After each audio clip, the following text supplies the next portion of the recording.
Welcome back. It's time now for us to start taking a close look at the traditional reading of Genesis 1, which says that God created the world in 6 literal days, a literal week, and therefore that the earth and universe are not more than a few thousand years old. To do this, I'm going to use this book. This is called Coming to Terms with Genesis, Biblical Authority and the Age of the Earth.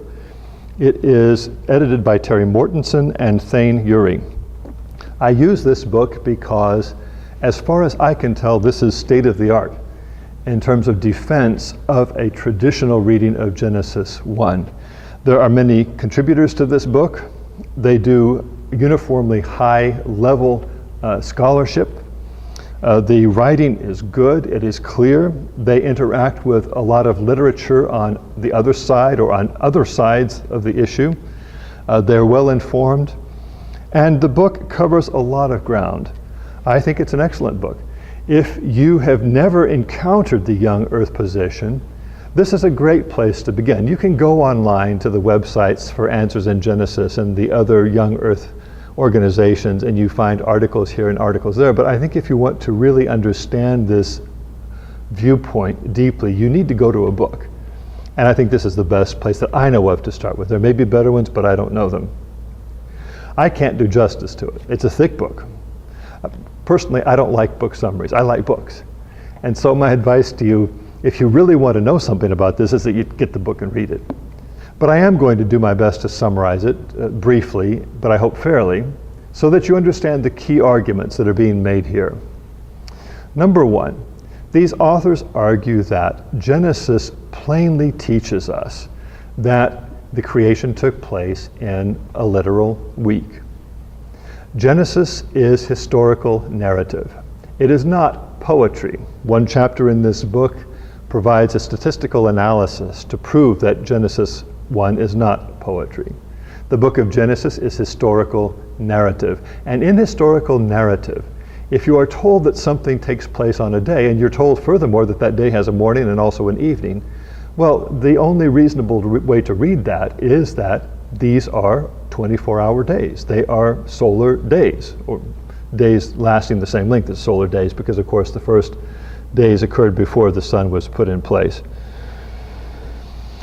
They would go further. They would say that this understanding of Genesis is buttressed by other verses in the Bible, and in particular by the teaching of Jesus himself. There's a chapter here by Terry Mortensen in which he looks at the statements Jesus makes specifically about marriage, in which Jesus says that it was from the beginning of creation that God made human beings male and female.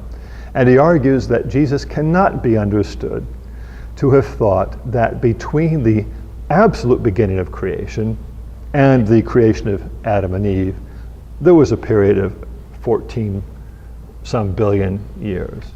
You simply cannot read that into the text of Scripture. And indeed, you cannot find any evidence of what is called deep time, that is millions and billions of years, any place in the Bible. It simply is not shown in the Bible. There's no indication of it. And the teaching of Jesus seems to rule it out. Mortensen says very plainly that Jesus was and is a young earth creationist. So that's number one. The Bible teaches that these were literal days and therefore that the universe is young. Second, the Bible teaches plainly that animal death is a result of human sin. God created the world and created it very good. A very good world has to be one in which animals are not preying upon one another, killing one another, tearing one another up. Death entered by human beings. God made man the vice-regent, his vice-regent on earth. He gave Adam and Eve authority over the animals of this world. And it was because of Adam's sin that animals began to die. There was no animal death prior to that. They see this taught in Genesis. They believe that it is implied also in Romans chapter 5 and chapter 8. Animals did not die before Adam's sin. Now, there are people who will complain that plants had to die, so of course death entered the world, but plant death is a qualitatively different thing from either human death or animal death. And there's no problem with saying that plants died before Adam's sin. But to say that animals died would be intolerable. And that means that the contemporary mainstream scientific view of the history of the earth, which has animals dying for hundreds of millions of years before the creation or before the appearance of human beings, is unacceptable. It's unbiblical. You cannot reconcile that with the scriptures.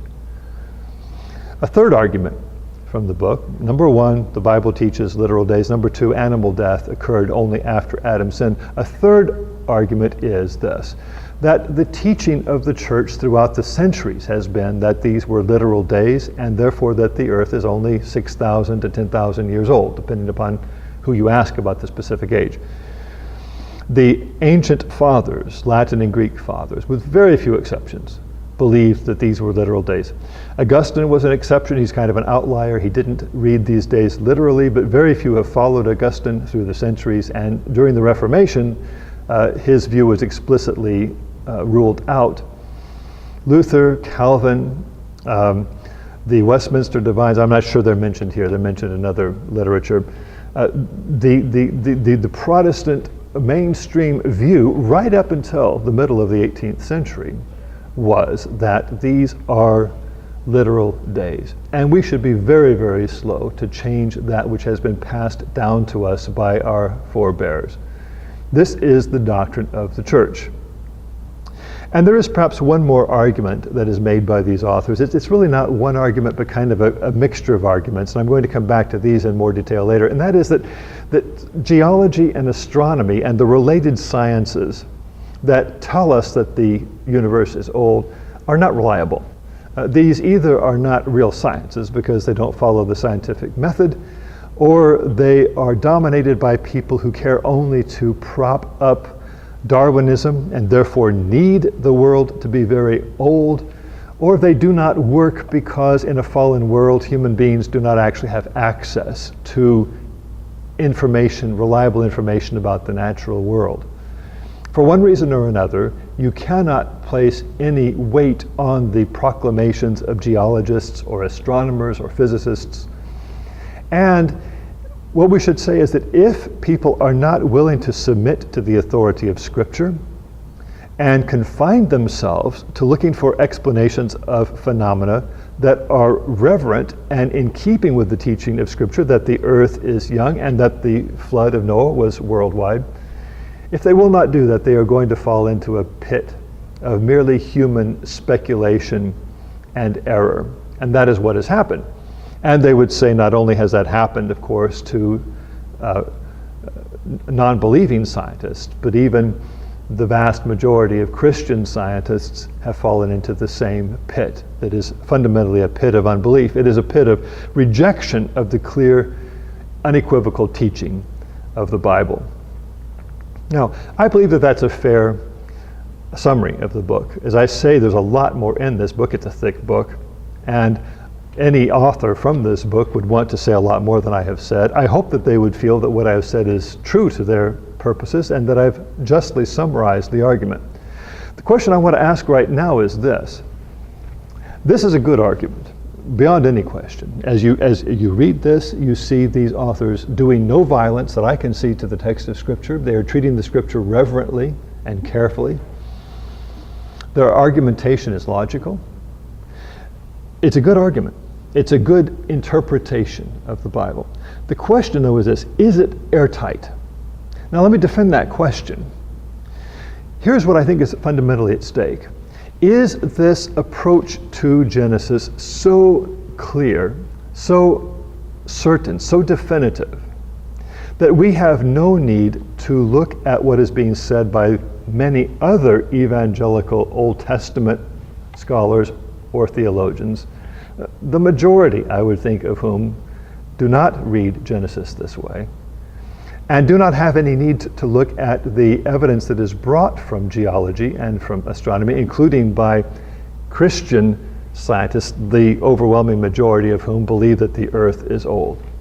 Is the argument here so good that we can safely say, case closed, that's it, I don't need to learn anything more, I've got it, I know the answer now?